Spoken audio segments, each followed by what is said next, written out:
À la fin des années 1960, un petit paradis en bord de mer est ébranlé par une série de meurtres. There are at least 2,000 or 3,000 missing females in the United States, and we don't know how many may be buried in the Truro woods. Une série de crimes d'une cruauté inimaginable. En dessous, il y avait une tête dans un sac de plastique, une tête coupée. Des crimes commis par un tueur en série, obsédé par la mort. Il était très fier de ce qu'il avait fait, très fier. Mais qu'est-ce qui le pousse à tuer? On est d'abord porté à croire qu'il s'agit d'un psychotique. Ce meurtrier à l'esprit dérangé, est-il un tueur né?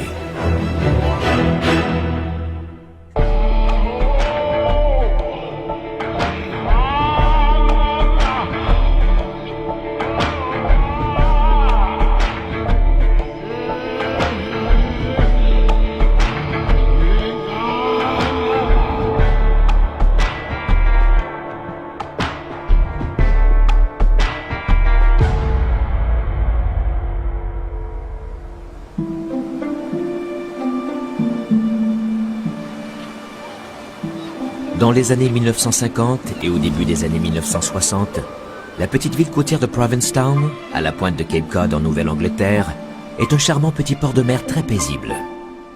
Provincetown est une toute petite ville côtière où l'on trouve une colonie artistique et beaucoup de pêcheurs. Elle est située dans une belle région, au paysage magnifique. L'été, c'était très animé. Il y avait beaucoup de touristes en juillet et en août.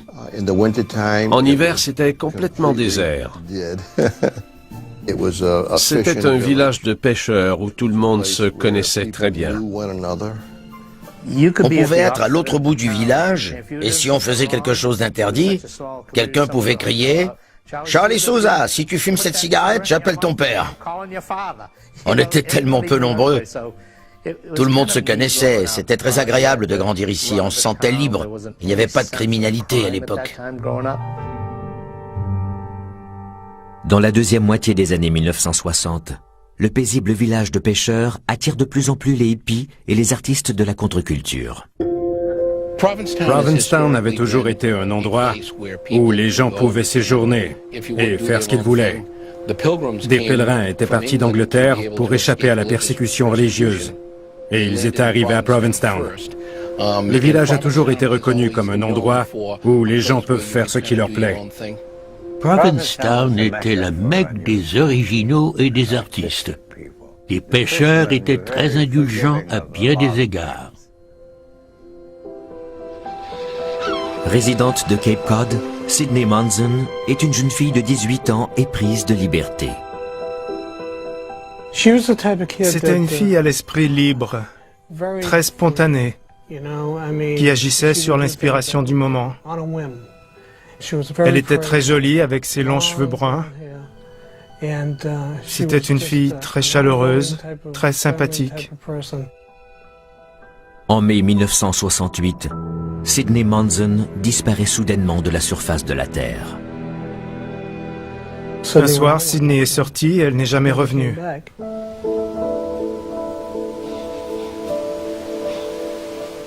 Tout le monde était inquiet. On se demandait ce qui se passait parce qu'elle était introuvable.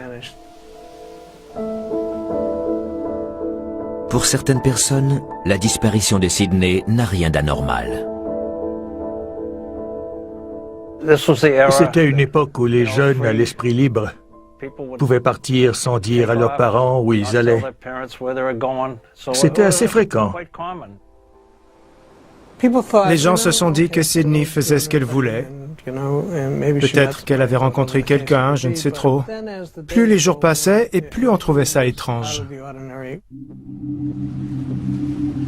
Sydney ne sera pas la dernière jeune fille à disparaître de Cape Cod.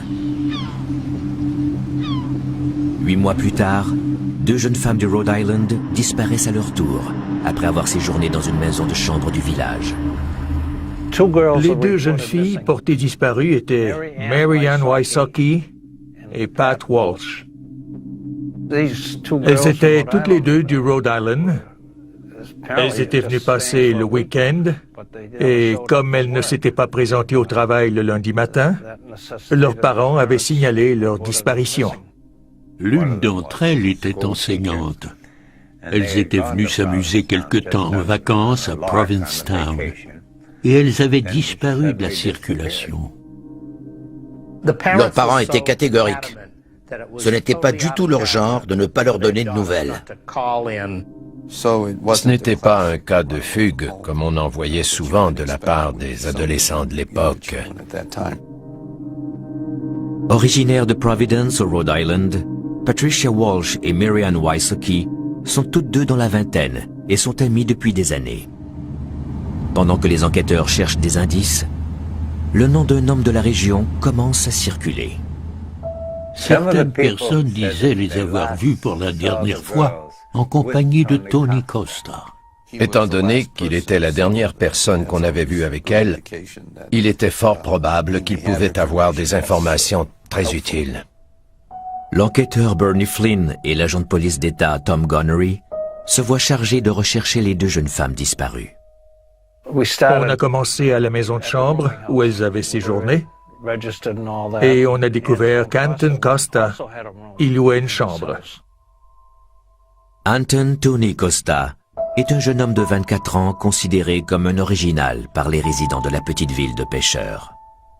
Je connaissais Tony depuis l'enfance. Il était étrange, il était toujours un peu décalé, très renfermé, très à l'écart.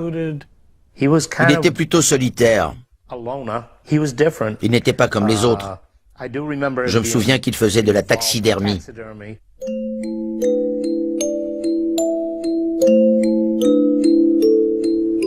Il se vantait de faire de la taxidermie. Il ramassait les animaux morts dans les rues. Quelqu'un m'a dit qu'il était allé camper avec lui et qu'après avoir tué un raton laveur, Tony l'avait gardé pour le rapporter chez lui et l'empailler. Il se promenait en voiture la nuit pour attraper des lièvres, des écureuils et toutes sortes d'animaux pour les disséquer et faire des expériences. Il était vraiment bizarre. Costa s'est marié, mais il est séparé depuis quelques années. Il a été emprisonné pour n'avoir pas payé la pension alimentaire pour ses enfants. Il était marié et je crois qu'il avait 2 enfants en bas âge. Il était menuisier et il prenait des petits boulots. On pourrait dire qu'il était un genre d'homme à tout faire. Maintenant, Tony Costa a quitté la maison de chambre où il restait et il a quitté le village. En fouillant sa chambre, dans le placard, on a trouvé beaucoup de cordes, sur laquelle il y avait des taches rouges. Et à ce moment-là, il est devenu un suspect pour nous. Pendant qu'ils poursuivent leurs recherches pour retrouver les deux jeunes femmes disparues, les enquêteurs ne se doutent pas qu'ils vont bientôt découvrir des horreurs.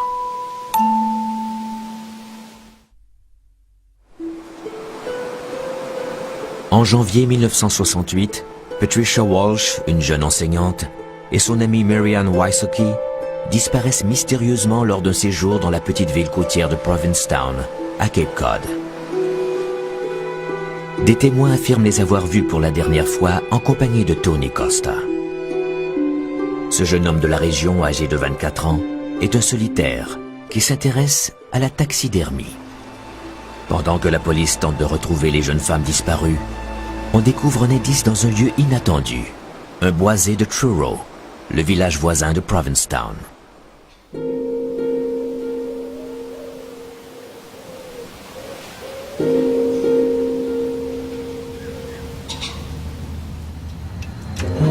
On arrive au cimetière Pine Grove.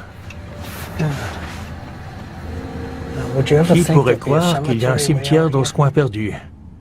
La voiture des jeunes femmes avait été vue dans la route du cimetière. Un rapport arrive faisant état que le jour de la disparition des deux amis, la Volkswagen de Patricia Walsh a été vue sur la route de terre derrière le vieux cimetière.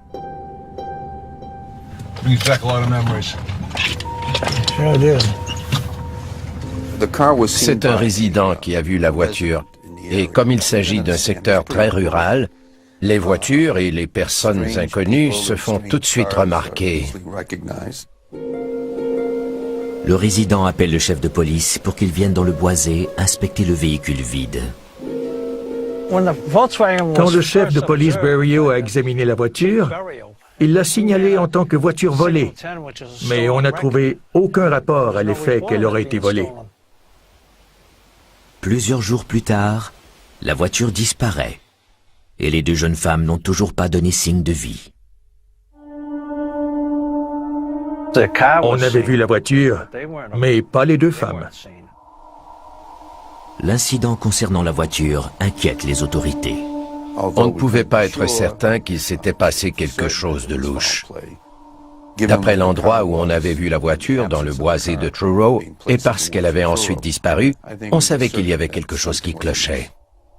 Et le nom de Tony Costa fait de nouveau surface. Plusieurs personnes l'avaient vu dans la voiture. Une demande faite par Costa à un garage de la région éveille aussi les soupçons. Tony avait demandé combien il en coûterait pour faire peindre ou repeindre la voiture. Depuis, le jeune homme semble avoir quitté le village, ce qui n'étonne personne. À l'époque, il prenait beaucoup de drogue. Et il n'était pas le seul à la fin des années 60. Lui et ses amis pouvaient sauter dans un avion pour la Californie ou partir pour New York à tout bout de champ. Ça n'avait rien de spécial pour les jeunes de partir sur un coup de tête. Mais Tony Costa n'est pas un hippie marginal comme les autres. Le jeune poète en herbe taxidermiste se qualifie lui-même d'intellectuel. Tony était très intelligent. Quand il n'était pas drogué, il avait un discours et des manières qui dénotaient une grande intelligence. Je me souviens de certaines conversations avec lui. Quand on discutait, il fallait toujours qu'il ait raison. Il n'y avait pas de terrain d'entente avec Tony. Il fallait toujours qu'il ait le dernier mot, quel que soit le sujet. C'est pour ça qu'il était souvent seul. La plupart des gens ne voulaient pas parler avec lui. Par contre, grâce à sa beauté et à ses airs de philosophe, Tony Costa est très populaire auprès des adolescentes. Les filles le trouvaient très séduisant. Pour elles, il était l'incarnation de l'expression « être beau comme une image ». Jeune fille de la région, Bonnie Carlis a connu Costa quand il travaillait au cabinet médical de son père. Je le voyais en arrivant le matin et en repartant après le travail. Il faisait différents travaux, il repeignait les finitions extérieures. Je me souviens que je courais pour ne pas recevoir de peinture. Il reluquait beaucoup les femmes. Je devais avoir 17 ou 18 ans et il avait demandé à mon père qui était cette jolie fille. Mon père lui avait répondu que j'étais sa fille et de me laisser tranquille. De ne surtout pas m'approcher, c'était le genre de type qu'il ne voulait pas que je fréquente. On entreprend des recherches dans les bois derrière le vieux cimetière de Truro, où on a vu la voiture des deux jeunes femmes portées disparues. Pendant qu'on cherchait dans les bois, on ne savait vraiment pas ce qui était arrivé aux deux femmes qui avaient disparu. Il y avait des équipes de recherche, des gardiens des parcs nationaux, des agents de police locaux et beaucoup d'agents de la police d'État. Il y avait des chiens et même un avion qui survolait la région. Quand on a commencé à enquêter, on a trouvé des choses assez rapidement. L'agent de police d'État Tom Gunnery remarque un creux étrange dans le tapis forestier. C'était un creux à peu près de cette taille, qui n'était pas complètement comblé.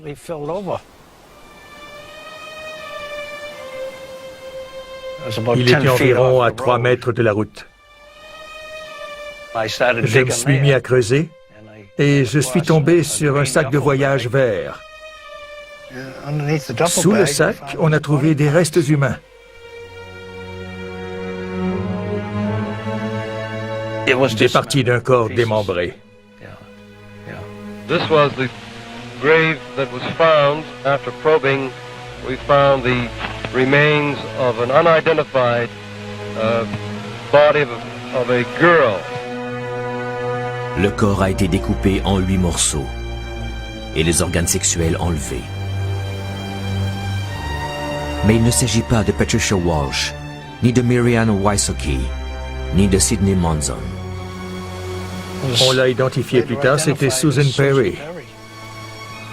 Susan Perry, une jeune fille de 19 ans, a disparu il y a 5 mois.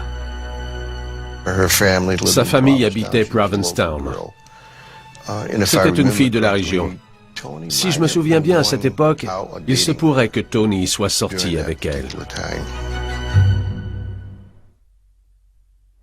Bien qu'il ait quitté la ville, Tony Costa apprend qu'on l'a associé à la disparition de Patricia Walsh et de son amie Miriam Wysocki, parce qu'on l'a vu dans leur véhicule. Il décide de rentrer à Provincetown pour proclamer son innocence. On lui a demandé à quel moment il avait vu les deux jeunes femmes pour la dernière fois, et il a répondu que l'une d'entre elles devait subir un avortement et qu'elle devait se rendre à Montréal. Quand il parlait avec les enquêteurs, c'était comme s'il jouait au chat et à la souris, parce qu'il ne disait jamais la même chose. Il prétendait que les jeunes filles lui avaient donné la voiture parce qu'elles voulaient s'en aller au Canada. Ensuite, il a dit qu'il avait acheté la voiture. Les enquêteurs sont convaincus que Costa a des choses à se reprocher et qu'il tente de brouiller les pistes. Il changeait son histoire assez souvent. Il essayait de brouiller les pistes. En d'autres mots, il essayait de jouer au plus malin avec nous. Tony Costa est arrivé à Provincetown pendant la dernière année du cours secondaire. La plupart des gens du village le connaissent, et pourtant, il n'a pas créé des liens avec beaucoup d'entre eux. Je suis né à Provincetown. Quand quelqu'un arrive à Provincetown à l'âge de 18 ans, comme Tony, cette personne peut vivre toute sa vie ici, mais les gens de Provincetown le verront toujours comme un étranger, parce qu'il n'est pas né ici.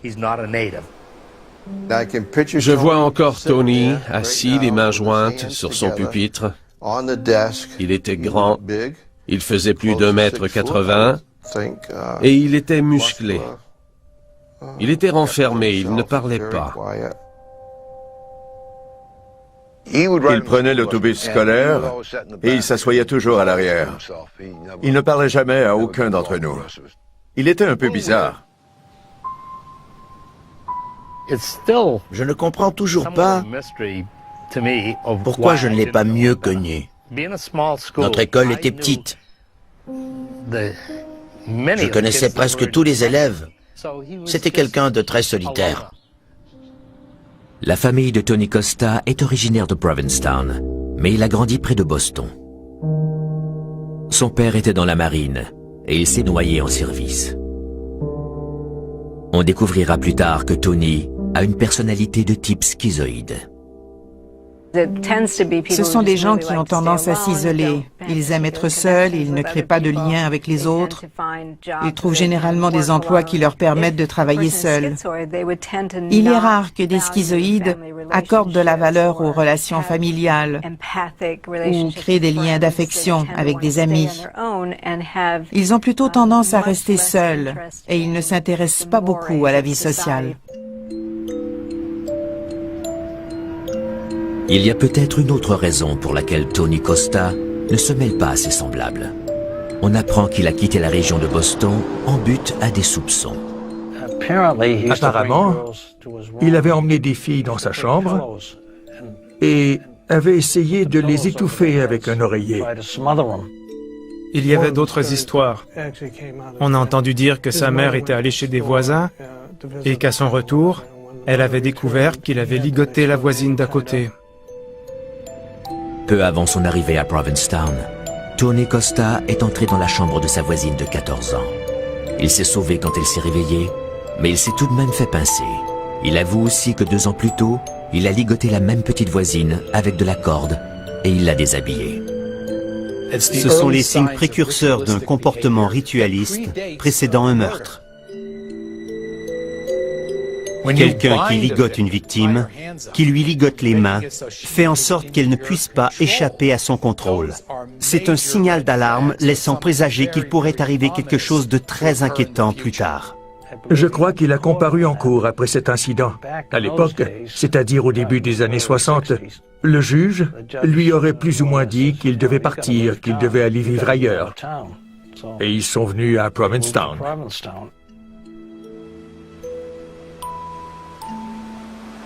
À l'âge de 18 ans, en dernière année à l'école secondaire de Provincetown, Tony Costa commence à sortir avec une élève de 13 ans, qu'il épouse quand elle a 14 ans.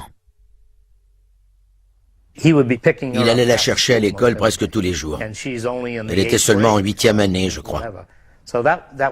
Ils avaient une bonne différence d'âge. En général, on sortait avec quelqu'un de notre classe, ou d'une ou deux classes avant la nôtre. Une différence d'âge de 2 ans, c'était la norme, je crois.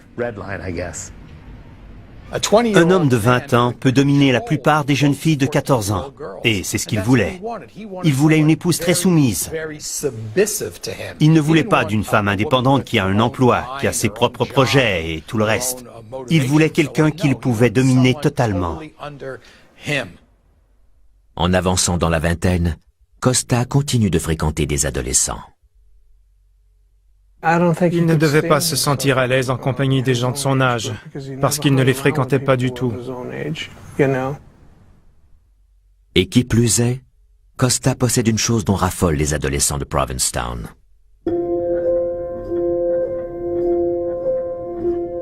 Il fumait pas mal de cannabis.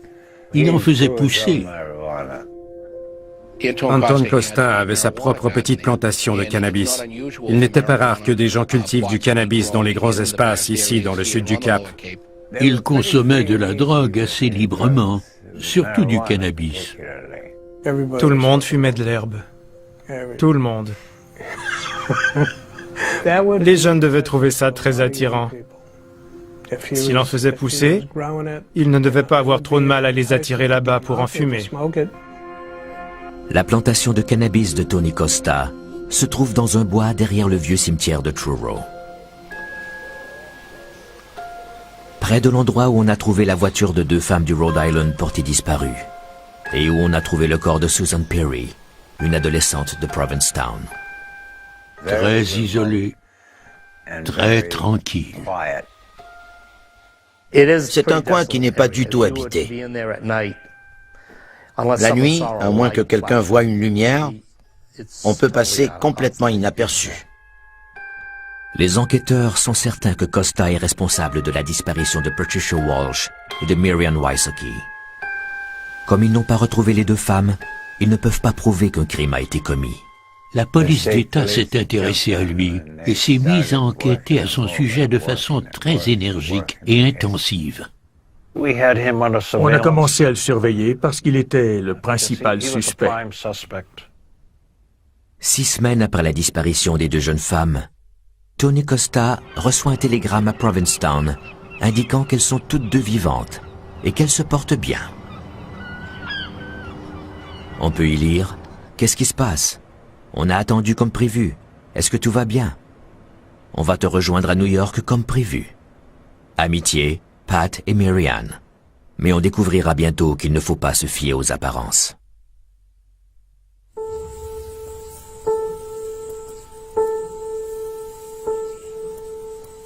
En 1969, la disparition de l'enseignante du Rhode Island Patricia Walsh et de son amie Miriam Wysocki donne lieu à d'intensives recherches dans certains secteurs boisés de Cape Cod. Les enquêteurs sont convaincus que Tony Costa, un jeune homme de 24 ans, a joué un rôle dans la disparition des 2 amis. Toutefois, un télégramme adressé au jeune homme semble indiquer que les 2 jeunes femmes sont vivantes et se portent bien. L'enquêteur Flynn avait répété et répété à Costa que s'il n'était pas coupable et qu'elles étaient vivantes, il fallait qu'elles entrent en contact avec la police. Finalement, un télégramme est arrivé chez la mère de Costa, qui l'a donné à la police. La police découvre que le télégramme a été envoyé de New York. On a envoyé un enquêteur pour vérifier la provenance du télégramme et il a découvert que c'était Tony Costa qui avait envoyé le télégramme chez sa mère, à Provincetown, signé par les 2 femmes du Rhode Island.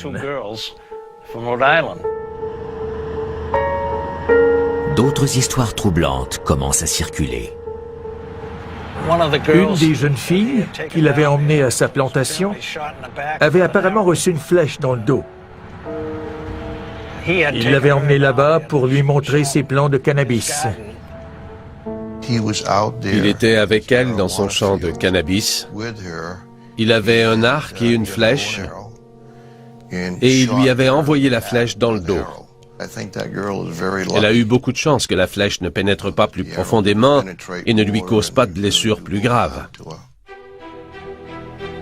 Craignant pour la sécurité des jeunes femmes disparues, l'agent de police d'État Tom Gunnery et les autres enquêteurs intensifient leurs recherches dans les boisés de Truro. On nous avait demandé de participer aux recherches. On nous avait simplement dit de signaler la moindre anomalie aux agents de police d'État qui étaient sur les lieux. On cherchait intensivement, parce qu'on savait que c'était dans ce secteur qu'il avait l'habitude d'emmener des filles. Il y avait un homme à tous les 8 ou 10 mètres. J'ai remarqué un arbre énorme, dans un bel endroit où j'aurais sans doute aimé pique-niquer, et j'ai vu des bouts de corde au pied de cet arbre. J'ai déjà mentionné que chez lui, dans son placard, on avait trouvé un gros rouleau de corde sur laquelle il y avait des taches rouges. Quand j'ai vu ces bouts de corde autour du pied de cet arbre, j'ai tout de suite su qu'il fallait creuser à cet endroit. Je me suis mis à creuser et je suis tombé sur des bouteilles de pilules et tout un attirail servant à se droguer. En dessous, mes doigts se sont enfoncés dans des morceaux de chair humaine. En poursuivant leurs recherches, les agents de police sont de plus en plus horrifiés. En dessous des articles associés à la drogue, on a trouvé une tête dans un sac de plastique, une tête coupée.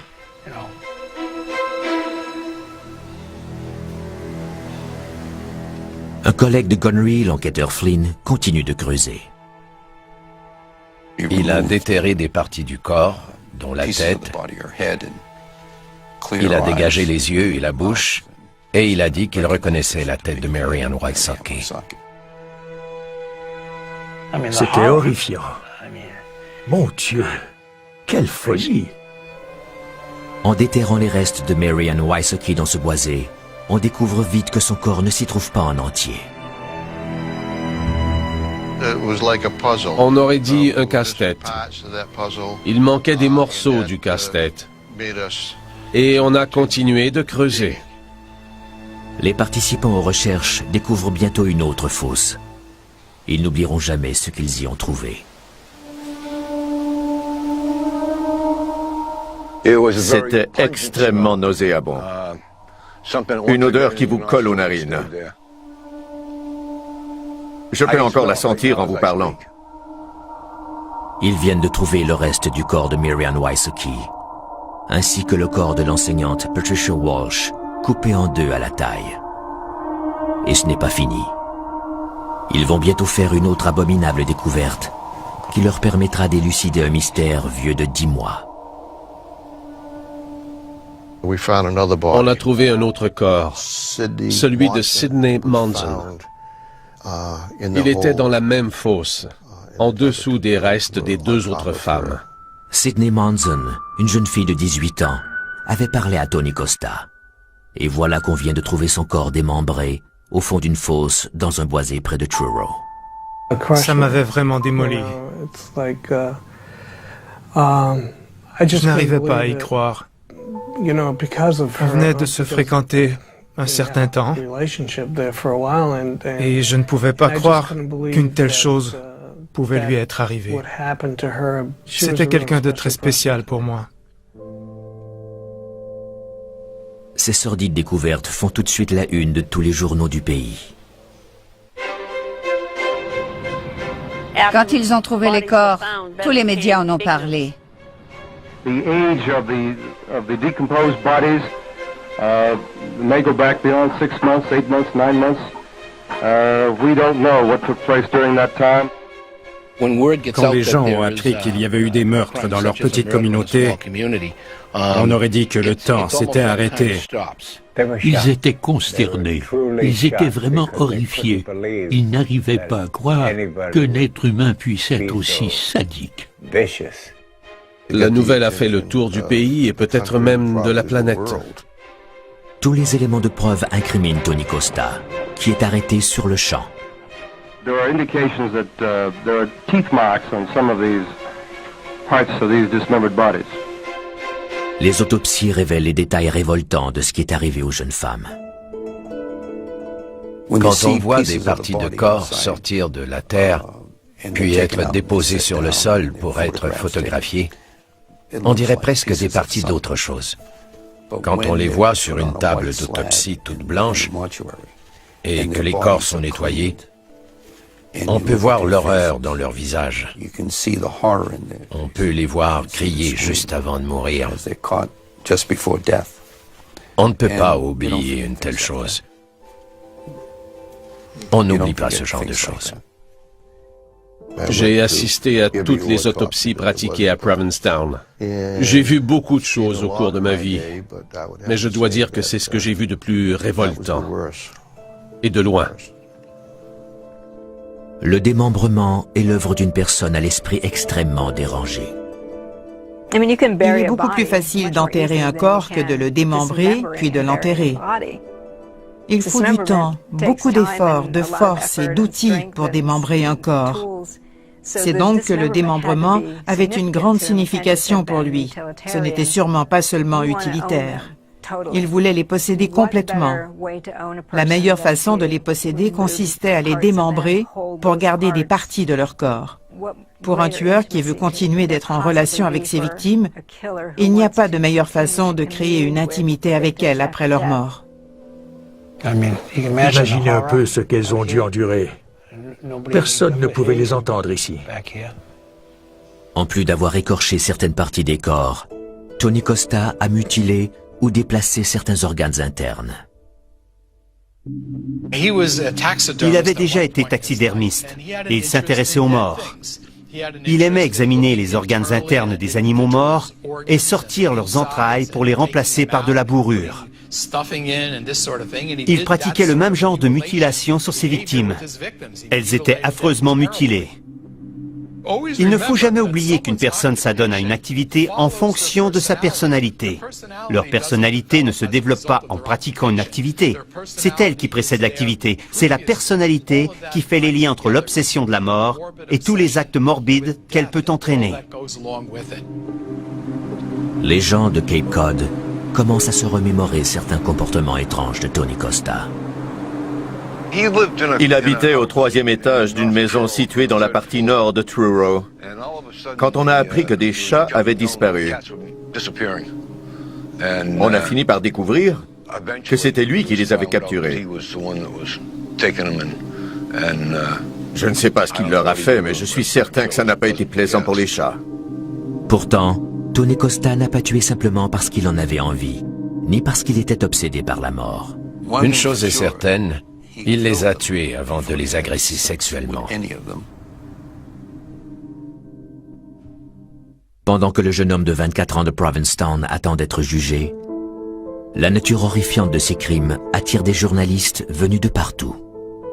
There are at least 2,000 or 3,000 missing females in the United States, and we don't know how many may be buried in the Truro woods. Je crois qu'il aimait faire parler de lui et c'était vraiment le cas. Au cours de son procès, Costa devra retourner sur la route du cimetière et sur la scène de crime.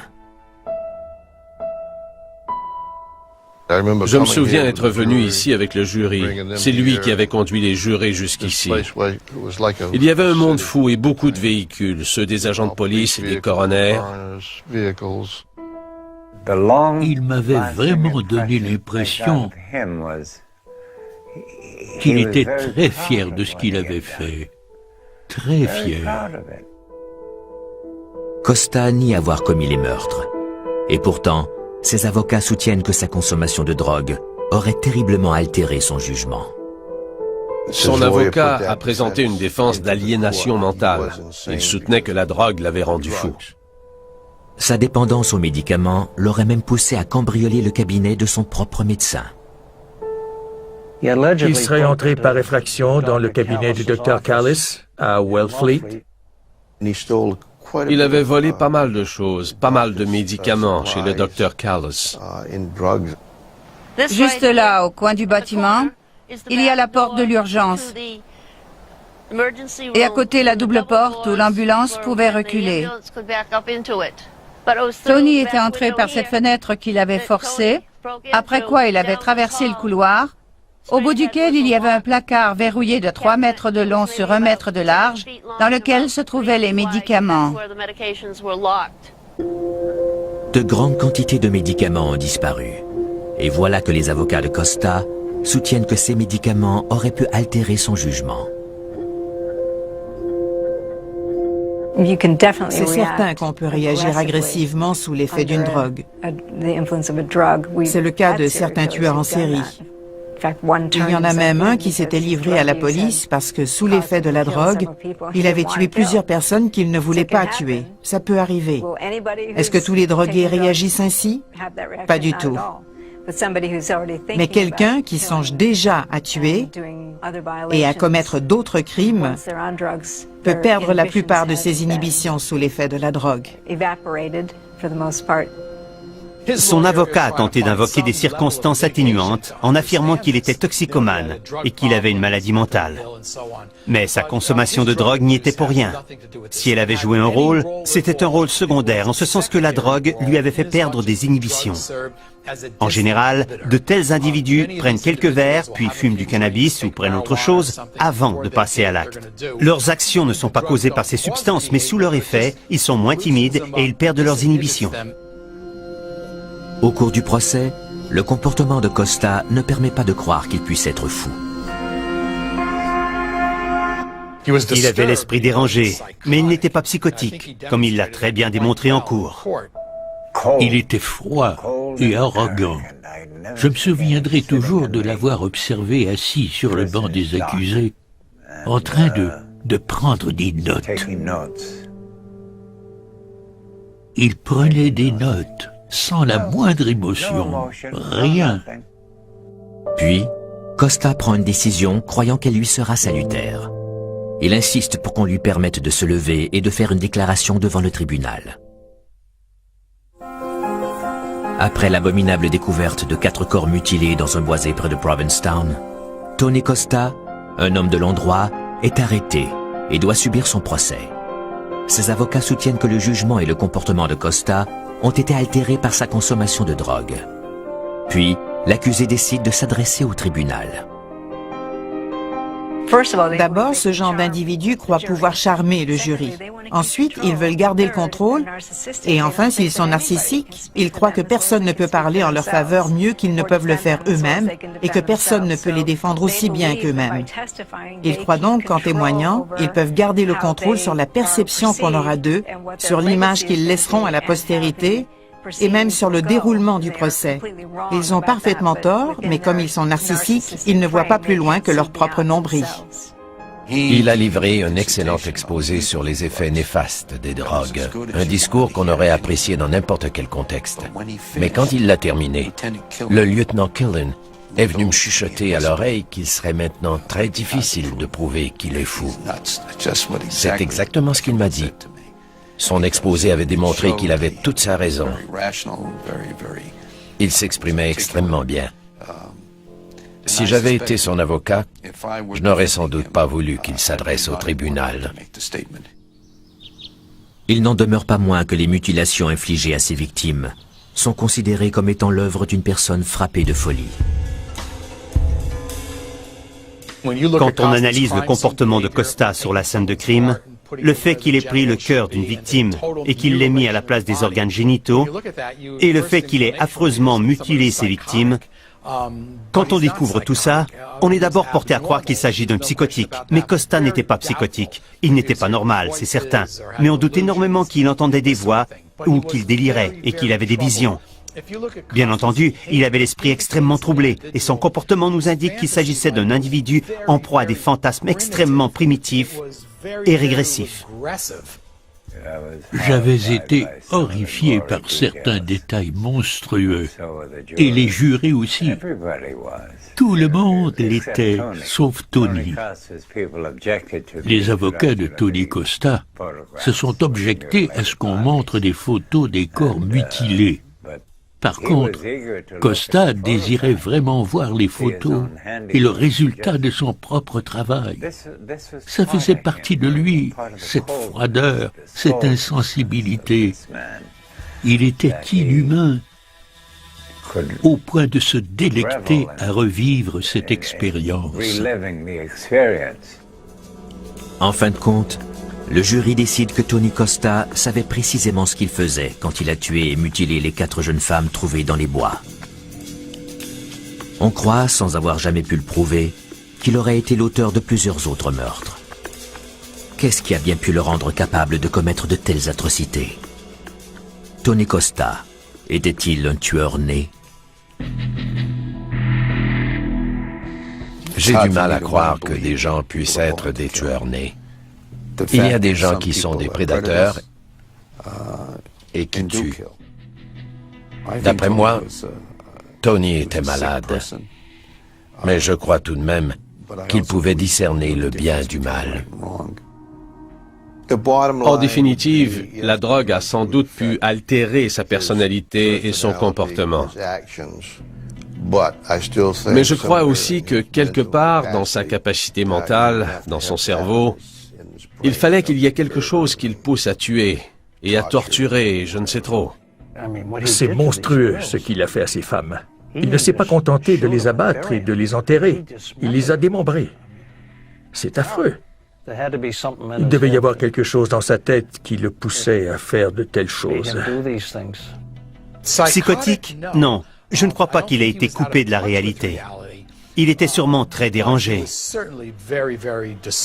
Je ne crois pas que Tony Costa était un tueur né. Par contre, il y a certains facteurs dans sa vie, comme sa fascination pour la mort et tout ce qui entoure la mort, cette obsession morbide et perverse qui aurait pu demeurer toute sa vie à l'état de fantasme. Mais ça n'a pas été le cas. Tony Costa a actualisé ses fantasmes. Était-il prédestiné à le faire? Je ne crois pas. Mais il est bel et bien passé à l'acte.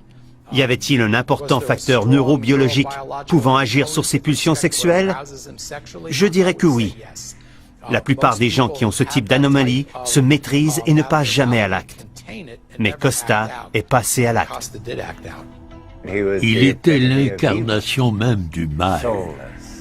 Insensible, sans empathie, sans compassion. Je n'avais encore jamais vu ce genre d'individu. On aurait dit un automate. Il était vraiment très tordu, et je le répète, il était le mal incarné.